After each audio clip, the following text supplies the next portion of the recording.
जिला गुवाहाटी के खगीपुर नामक एक गांव में एक अहीर रहता था। नाम था मौजी। था भी मनमौजी। उसने गांव के जानवरों के चराने का काम पसंद किया।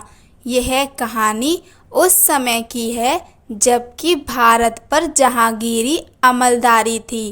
एक नदी के किनारे मौजी 5 गायें चरा रहा था। वे गायें जमींदारों की थीं। रोटी, कपड़ा और 2 रुपए माहवारी तनख्वाह पर मौजी काम करता था।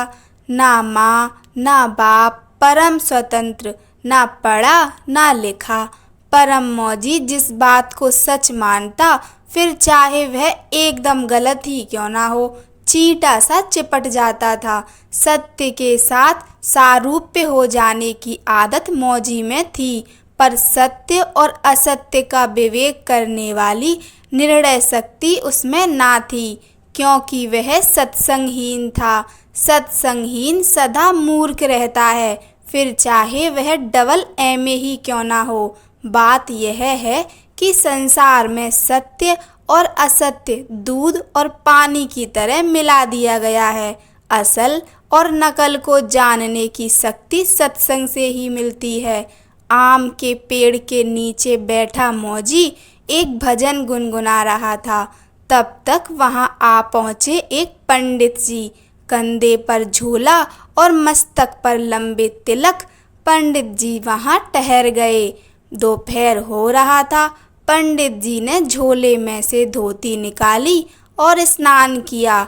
इसके बाद पालथी मारकर बैठ गए और दोनों आंखें बंद कर लीं। फिर दाहिने हाथ से नाक दबा ली और बस बड़ी देर तक बैठे रहे।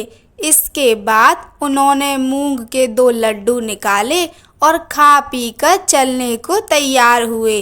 तब मौजी बोला, पाल आगी पंडित जी महाराज। पंडित, आशीर्वचन। मौजी, आप कहाँ रहते हैं? पंडित, केशमपुर। मौजी, आप इधर कहाँ जा रहे हैं? पंडित, दौलताबाद। वहाँ मेरे चेले लोग रहते हैं। मौजी, रिस ना हो तो एक बात पूछूं? पंडित, पूछो। मौजी, अभी आप नाक बंद करके क्या कर रहे थे? पंडित, भगवान का दर्शन कर रहा था। मौजी, ठीक, बस? पंडित जी एक तरफ चले गए। मौजी के पास दूसरी धोती ना थी। वह नंगा होकर नदी में कूद पड़ा और नहाकर बाहर निकला। उसने धोती पहनी और वह पालथी मारकर बैठ गया। तब उसने आंखें बंद की और फिर नाक भी पकड़ ली, परंतु जब कुछ भी दिखाई ना पड़ा, तब मौजी ने कहा, पंडित जी को भगवान दिखते थे तो मुझे क्यों नहीं दिखाई देंगे? इतना कहकर उसने नाक और जोर से दबाई। शायद नाक को कम दबाया हो, यह सोचकर, मगर कहीं कुछ नहीं। थोड़ी देर बाद मौजी की सांस घुटने लगी।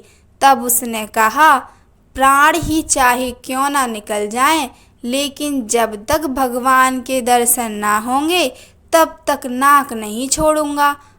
कुछ देर बाद व्याकुलता ने असहाय रूप धारण किया। मौजी बोला, प्राण प्यारे हैं जरूर, लेकिन भगवान से ज्यादा प्यारे नहीं। उसने नाक और भी कस ली। प्राण की डोरी भगवान के सिंहासन से बंधी होती है। चूंकि प्राण का रूप सांप जैसा है, इसलिए समस्त सांपों के यानी समस्त प्राणों के समूह शेषनाग पर भगवान विष्णु जी सदा विराजमान रहते ही हैं। मौजी के प्राण का खटका सिंहासन पर पहुंचा। भगवान ने देखा तो एक अहीर का लड़का नाक दबाए जंगल में बैठा है।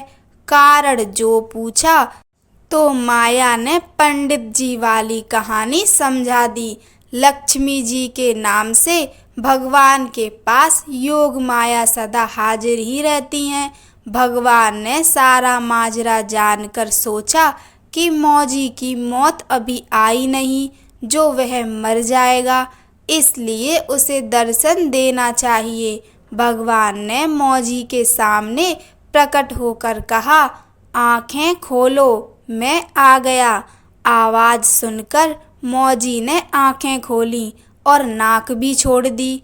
कुछ देर सांस लेकर वह बोला, मौजी, आप कौन हैं? भगवान, भगवान हूँ। मौजी, इसका क्या सबूत है कि आप ही भगवान हैं? भगवान, तुम जैसा चाहो सबूत ले लो। मौजी, मैं उन पंडित जी को बुलाए लाता हूँ, अभी वे बहुत दूर नहीं गए होंगे। अगर पंडित जी कह देंगे कि तुम ही भगवान हो तो मैं मान लूँगा, क्योंकि उन्होंने भगवान देखे हैं, मैंने तो कभी देखे नहीं। भगवान, अच्छी बात है मौजी, लेकिन जब तक मैं पंडित जी को लेने जाऊं तब तक कहीं अगर आप खिसक गए तो? भगवान, नहीं, मैं यहीं खड़ा रहूँगा। मौजी, अनजाने आदमी का क्या विश्वास, मैं आपको रस्सी से कसकर इस आम से बांध जाऊंगा।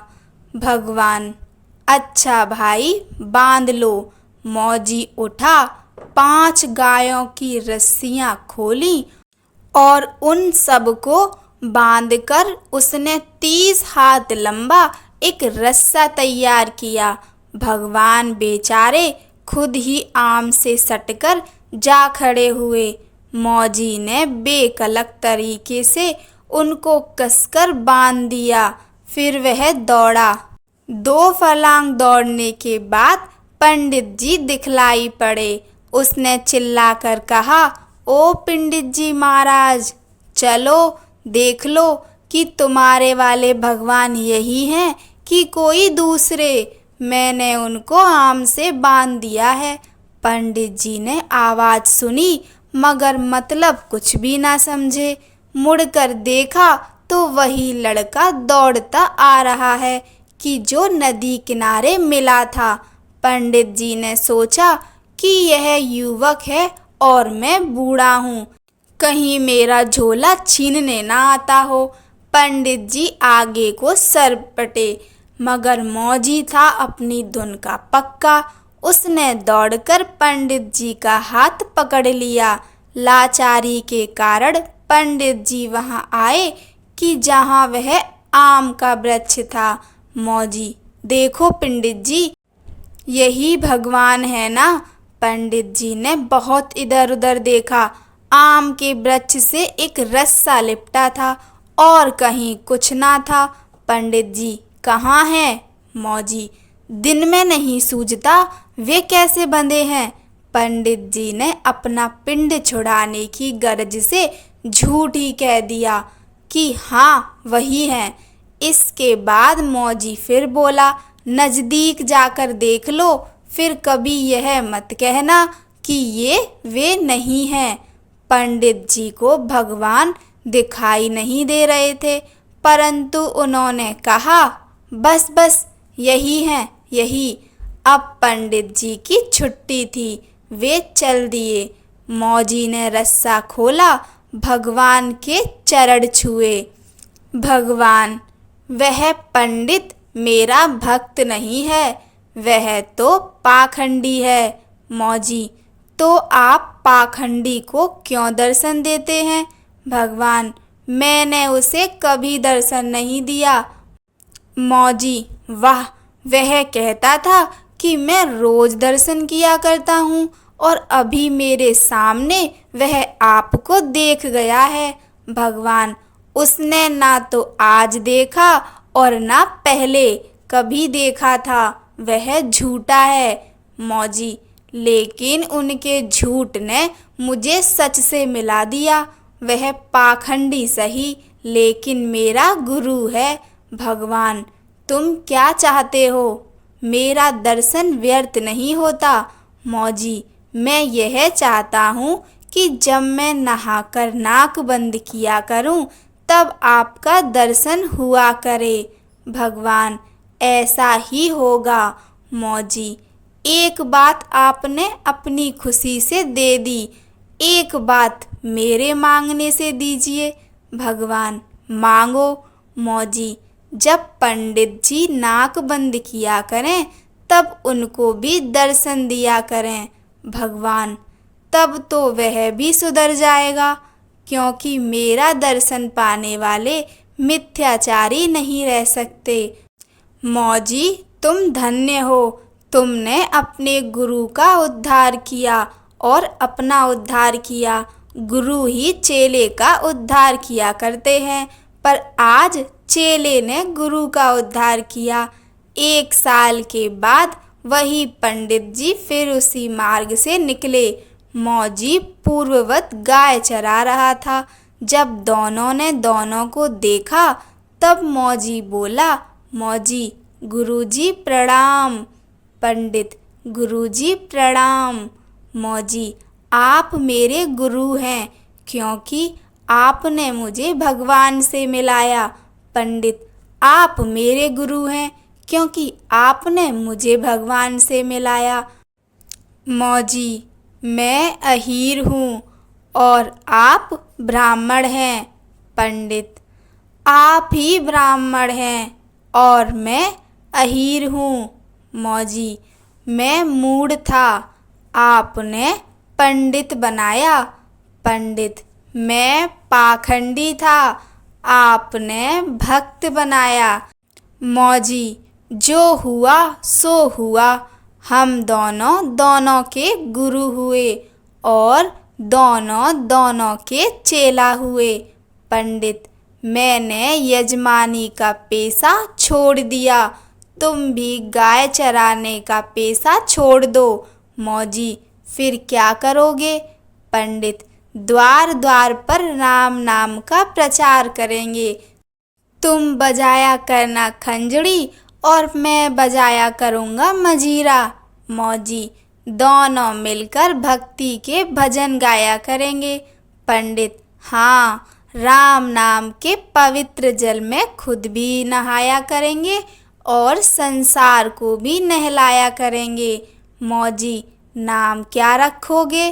पंडित, तुम्हारा नाम रहेगा पंडित दास और मेरा नाम रहेगा अहीर दास। मौजी, क्योंकि मेरा गुरु एक पंडित है और आपका एक अहीर है। पंडित, हाँ। गुवाहाटी जिले में 2 साधु घूम घूम कर भजन गाते हुए देखे जाने लगे। जब वे भजन गाते तो स्वयं मस्त हो जाते और सुनने वाले भी मग्न हो जाते। भगवान की लीला विचित्र है, भगवान को धन्य है और उनके भक्तों को भी धन्य है। कहानी सुनने के लिए आप सभी का धन्यवाद। जय श्री राम।